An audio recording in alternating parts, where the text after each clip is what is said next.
মিজানুর রহমান আজহারি, মামুনুল হক, আরো বড় বড় আলেম তারা জানাজায় শরীক, তার কফিন কাঁধে নিছে। কথা বুঝেন? তার কফিন কাঁধে নিল। সবাই বলল, কেন কফিন কাঁধে নিলেন?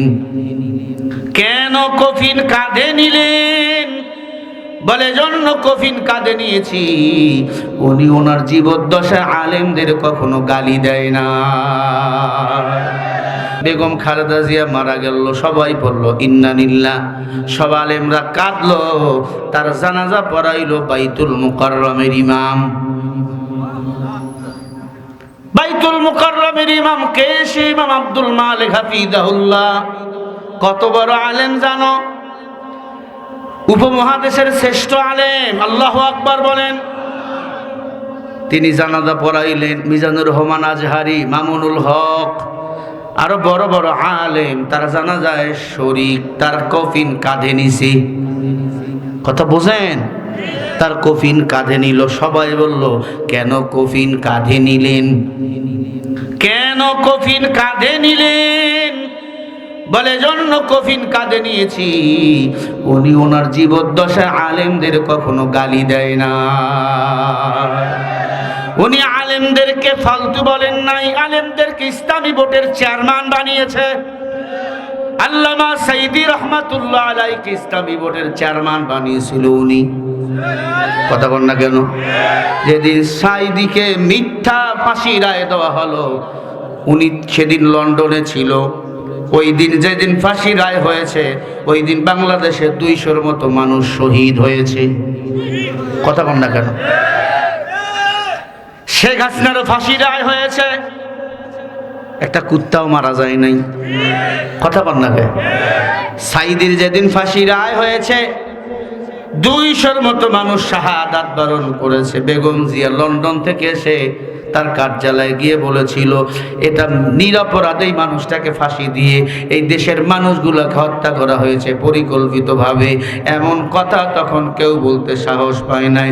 শুধু তাই নয়, দেশের জন্য তার 2টা সন্তানকে কুরবানি করে দিয়েছে। নিজে বিকলাঙ্গ, একটা হাত হয়ে গেছিল, বিদেশে যায় নাই। 10টা বছর জেলখানার ভিতর ছিল। রে আল্লাহর বান্দারা, বেগম জিয়া মারা গেছে, তার জন্য দিল থেকে আমরা কেঁদেছি, দোয়া করেছি, খতম দিয়েছি। কারণ যে কোরআনের পক্ষে, সে হলো আমার কলিজা। ঠিক কিনা বলো? একই প্রধানমন্ত্রী পালিয়ে গেল, মানুষ পড়ল আলহামদুলিল্লাহ। একজন মারা গেল, মানুষ কান্না।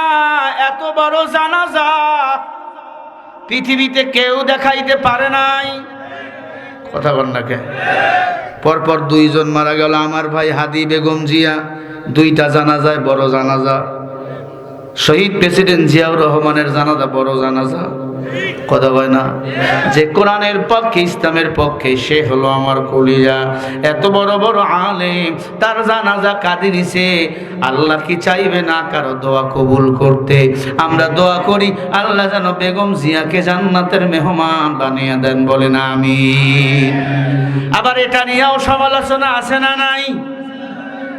মিজানুর রহমান আজহারি, মামুনুল হক হাফিজাহুল্লাহ কেন বেগম জিয়ার লাশ কাঁধে নিছে? ওই সুন্নির এক বক্তা আছে, বুলডুজার হুজুর।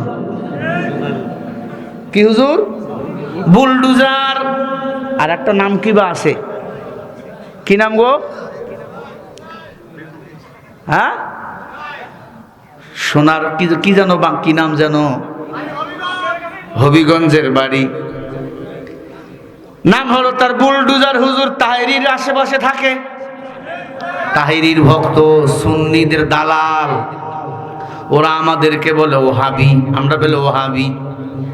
আমাদের কাছে ওরা বিয়াও বসে না, আমাদেরকে দেখতেও পারে না, আমরা নাকি ওহাবি। এই বুলডুজার হুজুর বলছে, হুজুর তুমি হইয়া আর একজন মহিলার লাশ কান্দে কেন নিলা?